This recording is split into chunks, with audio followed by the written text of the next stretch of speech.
If I say the word anesthesia, what flashes through your mind? A mask lowering over your face, that faint chemical smell, someone maybe saying count backwards from 10, and then nothing. But this nothing isn't random at all. It's a carefully engineered state orchestrated by a highly skilled anesthesiologist who's trained to pause you perfectly between the unconscious world and the void. And this is why anesthesia isn't the most dangerous part of surgery like people assume. It's actually the safest. Back in the 1800s, the risk of dying from anesthesia was about 1 in 1,500. Today, in healthy patients at least, that risk is closer to 1 in 200,000. Statistically, that's safer than the drive to the hospital for your surgery. And here's what most people don't understand.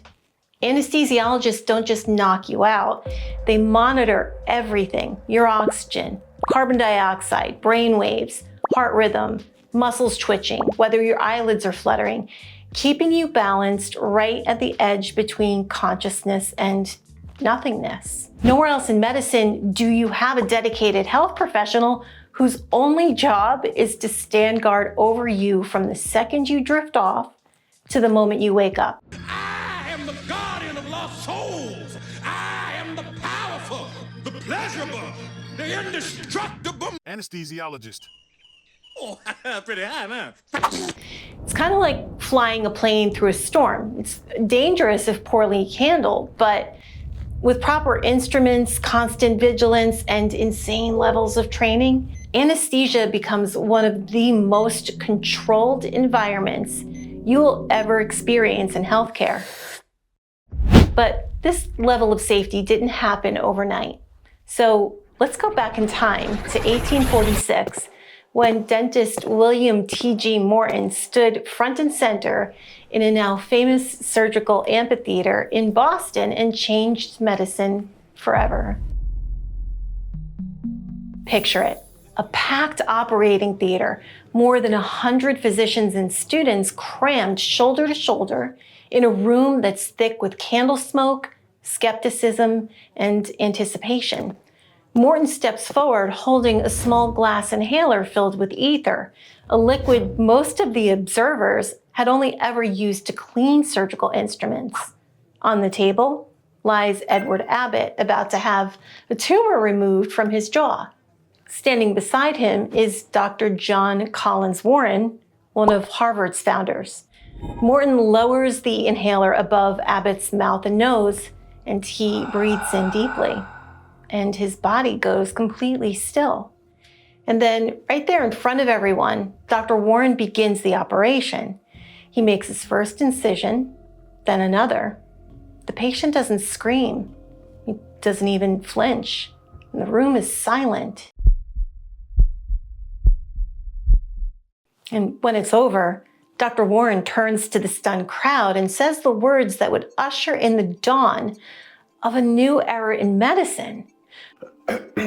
Gentlemen, this is no humbug. For the first time ever, pain had been separated from surgery. That single demonstration that made medical history was inside Massachusetts General Hospital, Harvard's original teaching hospital. And the amphitheater where it all went down would now forever be known as the Ether Dome. The Ether Dome. Like, I can't help but say that. The Ether Dome. It's still standing today. But how did Morton, again, who's a dentist, end up on that stage in the first place? Well, the answer's a bit stranger than you might think. Decades earlier, long before anesthesia entered the operating room, ether was the life of the party. Literally. College students and wealthy socialites held what they liked to call ether frolics, inhaling the vapors, laughing uncontrollably, stumbling around, completely numb to pain. They'd fall, bruise, or even cut themselves and feel nothing.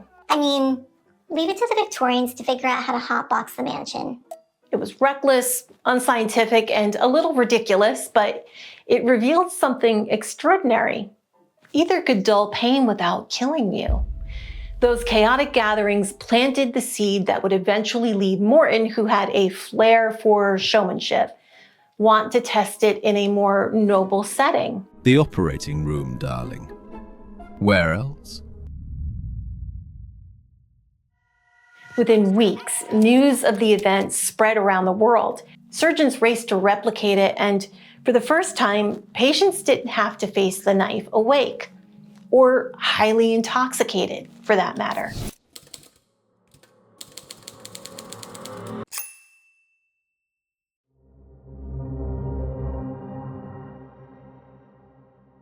Oh, hey!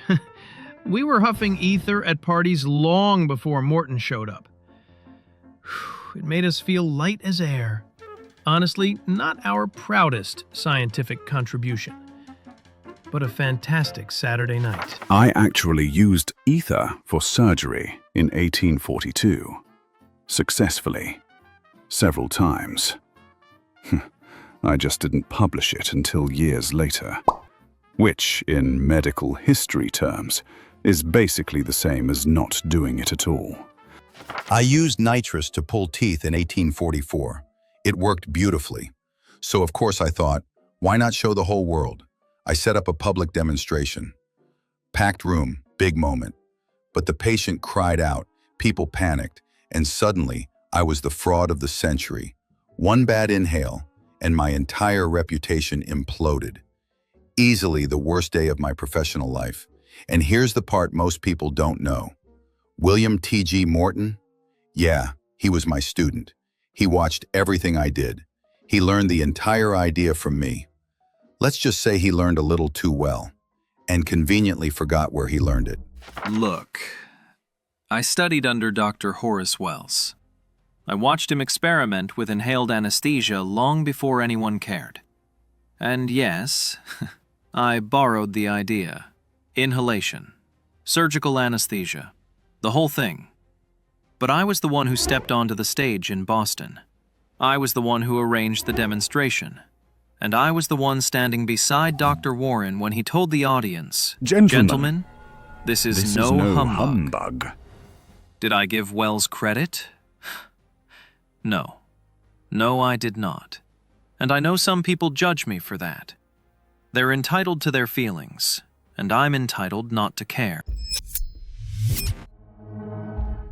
Of course, those early attempts were also risky.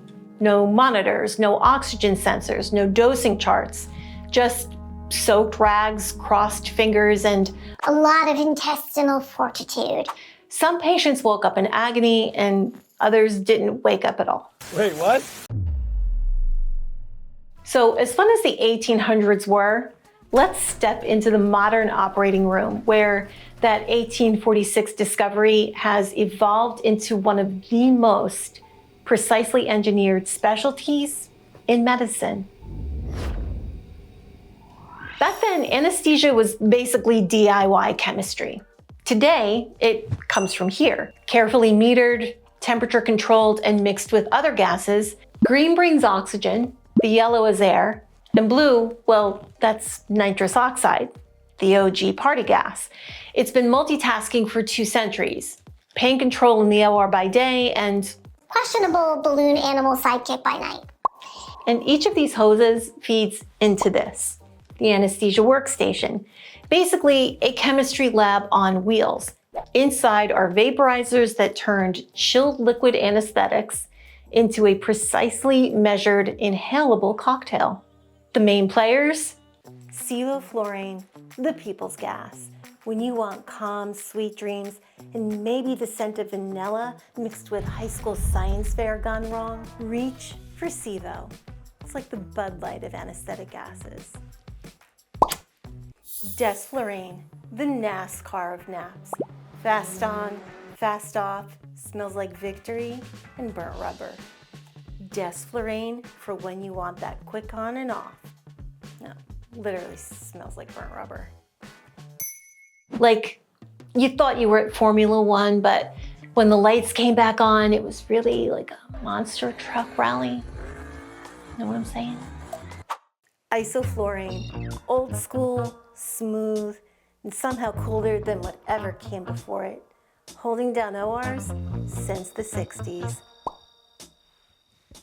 All three are the molecular descendants of ether, just cleaner and safer chemical choreography. Molecules slipping past your lungs, hitching a ride in your bloodstream and whispering, "Come here, a little closer." Okay, let's unplug the simulation for a bit. Shh. I mean, ether walked so Sevo could strut. But now you'd think we've solved the biggest problem in surgery, pain, right? No, because now we had a new one, the airway. I mean, what happens when you're unconscious? You stop breathing, eh? One Scottish brunette. Yeah, that's a bit of a problem. Enter Sir William McEwen, a Scottish surgeon who was rightfully concerned about the issue, and basically MacGyvered the world's first endotracheal tube out of whatever tubing and courage he had laying about. Dr. McEwen had also never heard the phrase. Maybe don't try that blind. He just visualized the anatomy, took a deep breath, and slid what was essentially a garden hose straight into the man's trachea. Pure anatomical guesswork and 100% Victorian audacity. He managed to secure the airway before modern laryngoscopes, fiber optics, or any real idea what he was looking at. He just went for it. Fast forward a century, and now you've got sleek disposable tubes, video laryngoscopes, fiber optics. It's basically the equivalent of going from a rotary phone to FaceTime with someone's trachea. That's really where anesthesia stopped being a supporting act and became the gatekeeper, because he who controls the breath controls everything. Now, under general anesthesia, the brain isn't dreaming, it's not aware, it's suspended. Those circuits are completely overridden, and that suspension comes from a careful mix of drugs, each doing a very specific job. One set quiets the mind, which is agents like propofol given through your IV and sevoflurane inhaled as a vapor. Together, they slow the brain's conversation with itself until the noise of the world gradually just fades away. And another group, neuromuscular blockers, sometimes called paralytics, take movement offline entirely, ensuring stillness for the surgeon, but also leaving the brain fully dependent on the anesthesiologist to interpret what's happening for it. Drugs in this category include succinylcholine and rocuronium, lovingly nicknamed Sucks and Rock. They halt the signals between nerves and muscles, and your diaphragm, which is a giant muscle. That's why we ventilate you after these are administered, to keep the oxygen and carbon dioxide exchanged while the body stays completely relaxed. And it looks peaceful from the outside, but nothing about it is passive. Every heartbeat, every breath, every adjustment is controlled down to the smallest detail. Neuromuscular blockers stop movement, but not awareness. So the surgical team reads the body like a monitor, watching for things like twitching in the hands or a brief flutter of the eyelid. Those subtle twitches are early warning signs that it's running low on snooze juice. So we nudge the dial or give another propofol bolus before the lights flicker back on. And then there's the group that manages pain, opioids, and other analgesics. So these don't make you unconscious and they don't keep you still. Their job is to blunt pain signals before they ever reach the brain. Now, you might be saying, but if I'm unconscious, why would this even matter? Because even when the mind is quiet, the body can still react to pain. Now, before we understood this back in the early ether days, patients who looked perfectly still on the table would suddenly spike their heart rate or blood pressure mid-surgery. And surgeons thought it was just random instability until they realized it was the body's stress response to pain that it couldn't avoid or express. Yeah. Damn. Unchecked, that kind of hidden stress can flood the system with adrenaline and cortisol, forcing the heart to work harder, driving oxygen demand up, and sometimes even leading to complications after surgery. So, those small doses of fentanyl or remifentanil aren't just about comfort. They keep the body from fighting the surgery, protecting it while the mind rests. General anesthesia isn't really this, it's more this. It's a network blackout, consciousness, pain, and memory disconnected in a precise sequence. It's science and intuition in equal parts, the art of keeping you exactly between too much and not enough. And here's what makes it even more fascinating. We still don't actually know why anesthesia works. Fascinating. I mean, to truly understand anesthesia, we would have to truly understand consciousness. And last I checked, neuroscience still hasn't agreed on what that even is.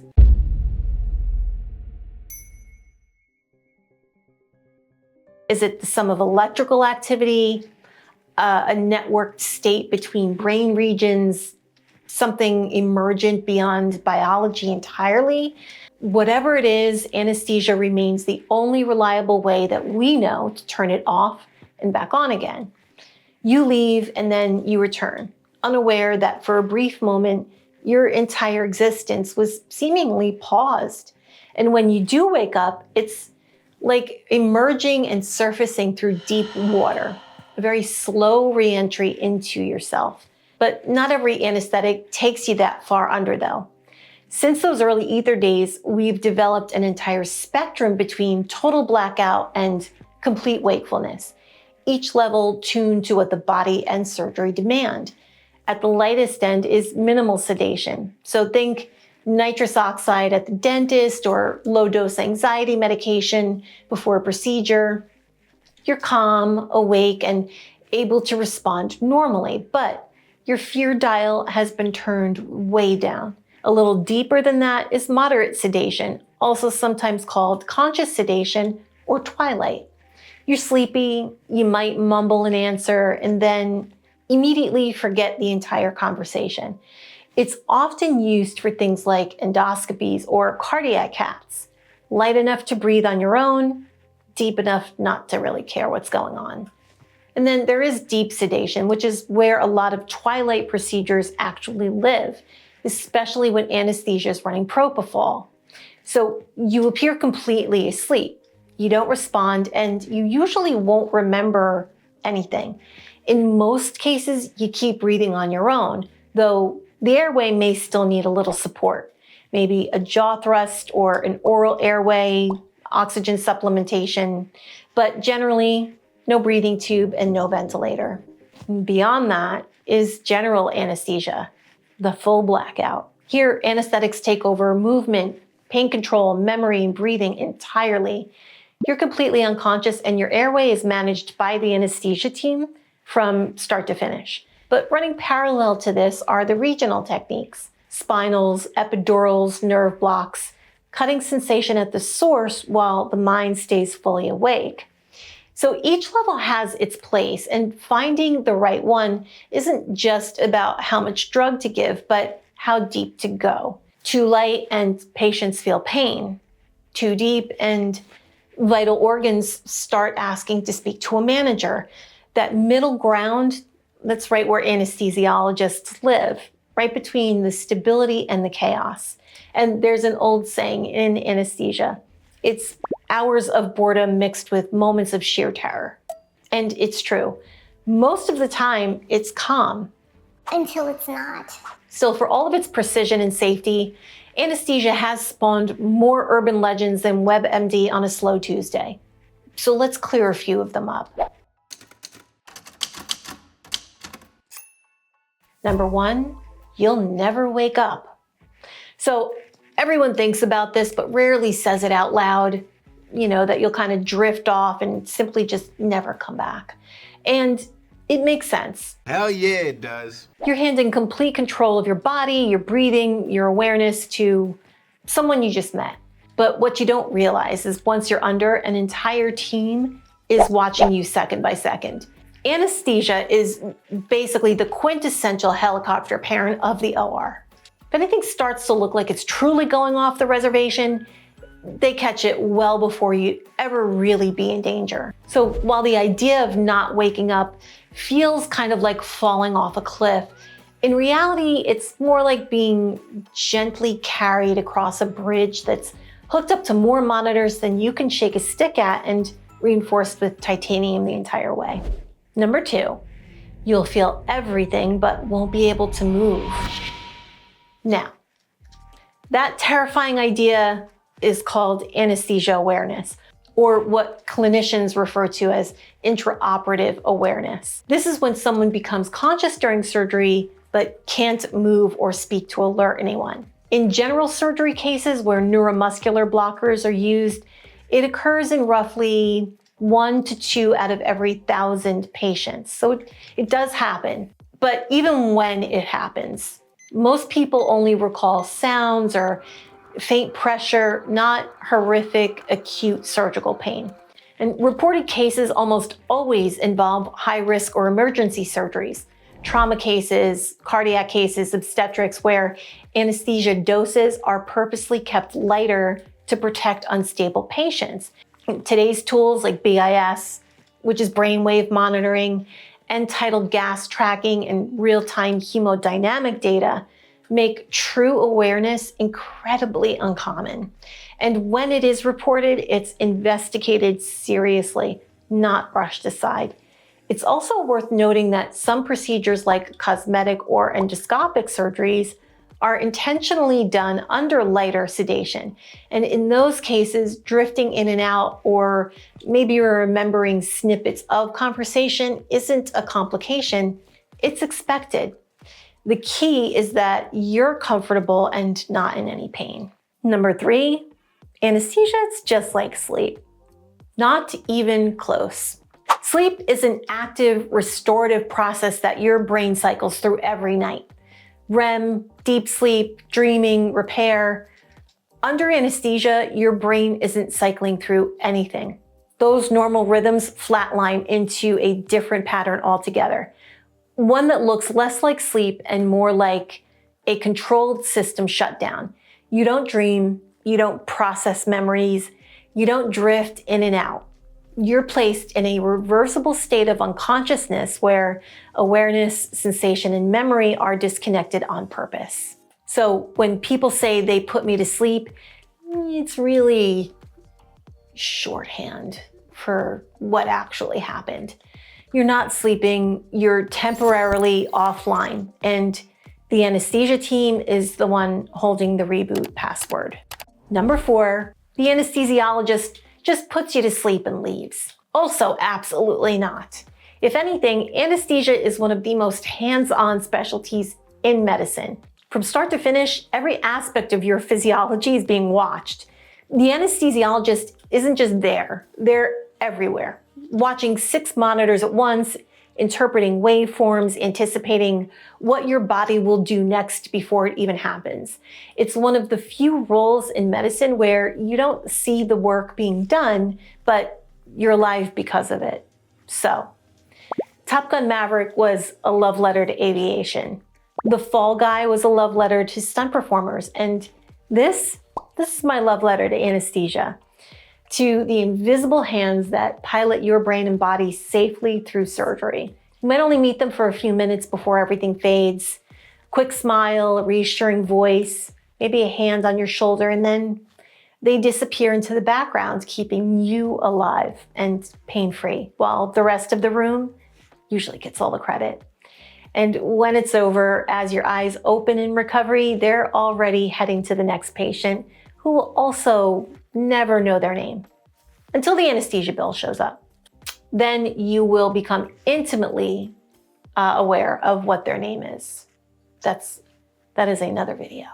So anesthesia isn't the scary black hole you've been led to believe it is. But why don't cosmetic surgery chains want you to know that?